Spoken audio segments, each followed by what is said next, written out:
Welcome to Toffee Blue View, your source for all things Everton. I'm Gerry. I've got Max and David here on a very normal, run-of-the-mill, nothing is different or new recording day. Yeah, so I'm snowed in. That's what's happening. I couldn't get to the office today. North Carolina has snow. It doesn't happen that often, but it's happening now. So hence I am in my kid's room. Hey, it's the only room I have where I wouldn't get interrupted. Yeah. Can I just say how tight it is that you never buy your kid any DVDs, by the way? He looks like he has none whatsoever over there, so maybe putting the peel out. Well, David, just to tip my hand a little bit, yeah, they're in the other room. The DVDs and Blu-rays are all in there with the TV. Yeah.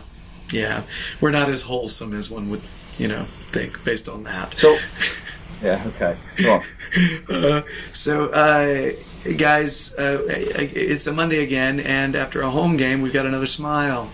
It's kind of great, kind of different. Again, we just can't seem to get like back-to-back results, though. So, guys, neither one of you got to go to the game. Is that right? I just don't know. David, did you? Yeah, I was working for it. So he was working as well, and yeah. No. I was working. Oh, you were actually there. Yeah. Really? Yeah. But once Opta sent me to Goodson for a change instead of everywhere else. That's awesome. So yeah. Told you I enjoyed it. So guys, Brighton reaction, Everton win. They don't lose. David, you were there. What was the atmosphere like? Ironically, we were trialing some new data for the Premier League, and my role was actually to record the singing from upset fans. And I mean, naturally, the away team, their fans were a lot louder and a lot more frequent, but it wasn't too bad. I think for the first hour, it was the classic Goodson atmosphere this year, quite flat. Difficult to get any songs going, but it felt like the last 30 minutes, especially after the seconds, everyone started to enjoy themselves because they could, take that deep breath, that we were getting the 3 points. But yeah, we knew it was a big game beforehand, didn't we? And we've had a knack this year, no matter how bad we've been, of winning these kind of must-win games at home. You think of Leicester, West Ham, and this was another one of them, and in all, it was a good win, I thought. Oh, yeah. It seemed less toxic from the television, which, I was hoping if any of my friends were going to be there, they wouldn't have to suffer through that again. So, Max, what were your initial thoughts? Well, I thought just on the atmosphere that it was great to see that banner that was put up on the gravity. It's great to see that we're actually taking steps in trying to solve the atmosphere issue, and it was nice to see something like that because it's very uncharacteristic of Everton. We don't seem to be the type of team that brings out banners all the time. Just on that note, that was nice to see. In terms of the performance, I must say I was quite shocked in how Brighton set up. I know we've got a fairly good record at home, but I really would have thought that Brighton would have been more on the front foot and tried to go at us with pace. But they seem to sit back, concede the possession to us, and let us play football. And I must say, with Baines and Coleman back in the side, we really do look like a new team. That's not to say I'm getting too far ahead of myself, because the main issue with carrying on after this is the consistency. Can we carry this on into the away performances, which is really been the issue so far this season. But yeah, something else is that we seem to have found another system that is actually viable with the players that we've got. We saw Gilfie playing that number 10 role that he's been wanting to play in, and by all accounts had a very good game. Tosin as well was absolutely fantastic. I think he's cemented himself now as the starting centre forward, and his combination play with Baines for his goal was absolutely fantastic. Yeah, an all round really good day. I mean, it was another game where Jordan Pickford was tested quite a bit, but I think we've kind of accepted that as the case with how fragile our defence really is. Better performance from the defence. I think the introduction of Jagielka really did help steady team. And I think Jags had a fantastic game, but all round a good performance. So you started getting into the differences between our last game against Burnley and this one. I mean, clearly Baines was in. All right, he adds a completely different dimension. That gives us somebody attacking on the left, coming up the left flank. All right, the combination play. That run that Baines had to get that assist was so nice. Just combining and pushing forward and to be able to see Tosin in the middle. It was a really great play, and it showed us a lot. It showed all of us what we're missing right now. What we've been missing. I think Kuko, I think he did his best, but now we see like what we could have been this season with a left back who could have had that extra dimension. So yeah. Besides that, Jags came in, looked good. Very good. Also, Idrissa Gueye was not in, which I found interesting that we actually played all right without him. Yeah. And I felt like Rooney and Davies, neither one of them was particularly like all defensive. They complemented each other really well, I thought. Mm-hmm. So it was just kind of it was an interesting interplay. It was less of having you're gonna focus more on just breaking up attack and getting rid of the ball. It was more like, hey, you do it one time, I'll do it this time.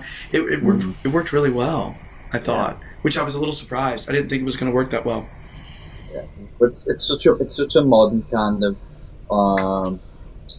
thing, isn't it? Where it's almost like a necessity now that every team has to have a central midfielder sitting and trying to break up the play, defensive minded. Then, I mean, why can't we, the way we did on Saturday, mix it up, change formation, change playing roles, and as you said, it worked really well. Thought everything done well on Saturday. After seeing what I saw, is it a possibility that the old Balassi is coming back in terms of the confidence? Because that was the most confident I've seen him play this season since he's been back. It felt like it was a big game for Balassi. I think that's why he rose to the occasion a little bit, because as you would expect, being a former Palace player, he's getting a lot of stick on the far side from the travel right backs, and it really seemed to egg him onto that next level. I know when we got the first goal, he got the assist, and his first reaction was to turn to them and signal the bit naughty, but it's okay when your players do it. It's just when the opposition do it that kills you. He did have a really good game. My only concern is it's not consistent enough, so it wouldn't surprise me if the next 2 or 3 games you wouldn't see anything near that level of performance. I was just going to say on that, the one thing that I was impressed with Balassi, it wasn't as if he showed promise at the start and fizzled out. It was, he had a few chances at the start of the game, and I mean, he put one wide. I think he put two wide even, but it was nice. It was almost as if he was finding his feet almost. It was in, so it wasn't inconsistent in patches like it has been in the past. Is all I'd say to that. So hopefully, because by the time he did eventually get took off, he was kind of in full swing. I thought he was playing well at the time, and obviously he did get that assist for the first goal. So hopefully this is a sign of some consistency coming through. Yeah. Previous games, there was one game where I literally said, that is one of the worst performances a player of ours has had this season. And it was recent. And when I saw he was starting, I was actually kind of down. I was not really very happy about it. But then I saw him taking some people on. And I like the fact that he was out hustling the people, Sciolotto, and that's his name, right? I saw him out hustle Sciolotto for a couple of balls where Sciolotto had just kind of given up, and Balassi kept going and kept it in. It was impressive to see that level of commitment and hustle, but usually you get that out of him. But his final ball still looked like it was struggling. And the whole time I was sitting there thinking, that's what everybody says about you, man. That's what everybody says. You're doing exactly what they said you would do. What's the deal? But he did grow into it. And you know what? Just one final ball that connects makes a huge difference in the game. You know, what was that? And his confidence as well. Yeah, I agree. So, I mean, if he brings that kind of, effort every week, then it'll be nice. But I do want to put up the caveat that we played Brighton, and we weren't playing Spurs, we weren't playing City or anybody like that, So I'm hesitating to get too carried away with all that. But I think the reason I'm not getting carried away is I did fancy Everton before the game, because when you look at our home form, it's only United who've won here since Koeman left, in the league anyway. So home form isn't an issue, and I'm just getting a little bit frustrated now thinking, when you look at Burnley, who were at one stage 2 points behind Arsenal this weekend in 6th, we could have quite easily broken to the top 6 this year, even with our bad start that we had, because we just needed to pick more points up away from home. Home form has been fantastic. If we can just pick more points away from home, we still could have had a relatively good year this year. But that's the big one for me. So that's why I'm not getting carried away. I think at home, we'll give anyone a game, but it's just away from home, which is shocking. It's been noticeably different. And it's hard for me to chalk that up to players. It's really hard for me to do that. I kind of feel like it's more of a tactical approach, that the way we're going out. It's hard for me to say, the players, it's just in their mindset. I know it's been said, I just don't think that's it. I feel like every time we go away from home, we seem to approach the game with some sort of underdog mentality, where we kind of, before the game, we almost give up the fact that the opposition are going to have more possession, the opposition is going to create more chances, and we seem like any result that we might get on the road is going to be like some sort of smash and grab, or one that we're going to be lucky to get. I think we need to, again, and it comes back to a point that we bring up several times, it seems to be every podcast, it's the mentality of the players. They need to, we need to look at the away fixtures that we've got, and we need to say, right, which ones can we go into, boast in full confidence, and look like we can take the game to them. I was actually kind of psyched, because at one point they went 2 up front, or it looked like they did, and that was the first time over the past 3 games where the other team went 2 at the front, and we were able to handle it. We conceded pretty quickly, and our guys seemed overwhelmed in the past 2 games, and I can't help but the only thing I can chalk it up to, despite the partnership, now I know inexperienced Jags does help, however, I also chalk it up to Baines being in terms of us attacking and moving forward. I think it was just a total philosophy shift where we seemed like we were trying to play attacking football, and when you do that, that puts less pressure on your center backs. We didn't seem vulnerable either. I thought, the fullbacks were positioned a lot further up the pitch. We still felt relatively comfortable if Brighton did try and move the ball forward, and to both Baines and Coleman's credit, who are coming back from quite persistent. Well, in Baines' case, it's a persistent injury, and in Coleman's case, it's a very severe injury. The physicality of them, the pace, the power to get back, to win the ball, to close down. I just felt a lot more comfortable and confident with those 2 at fullback, rather than who we've kind of the makeshift fullbacks almost that we've had for the past few months. Agreed. So Tosin looked good. I'm feeling like he's a solid every game starter at this point. I feel fine with him starting every game. And I always put up a possibility that he could find a way to get a one-touch goal. Or he's just so composed. Yeah, I mean, we could be going out on a limb because it's very early days. We are aware, but he looks to me like the guy we were looking for in the summer, and maybe when we were chasing Giroud. He's got that target man kind of structure. He's physical, but he's got clever feet as well. He plays some nice one-touch, two-touch football. He knows how to win a foul. You can pump the ball up and he'll battle for it. He's a presence in the air as well. he hasn't got a lot of pace, so he's not the guy that you can kind of have running down on the defence or running to the out to the down the line. But yeah, he looks like the guy that we are after. So it could look like we've got some true business there. Yeah. Yeah, I saw him get kind of outpaced to the corner by Shiloto one time, and I was like, you know what? We didn't buy him to be a burner to outrun the defense. You know, I think he's quick, but maybe not necessarily fast. You know what I mean? Like, he's pretty quick over 10 yards, which is sort of what you need for that hold-up play and what you really need inside the box. Yeah. So yeah, I'm psyched about him, to be honest, and he seems psyched to be here. That's great, you know? That's a big part of it. He's not talking about a move already, you know? So last thing, Davy Clausen got in, all right? It was great to see him. I was happy for him, you know? I don't necessarily feel like he set the world on fire when he was in, but it's almost like he did enough, you know? I think for Clausen,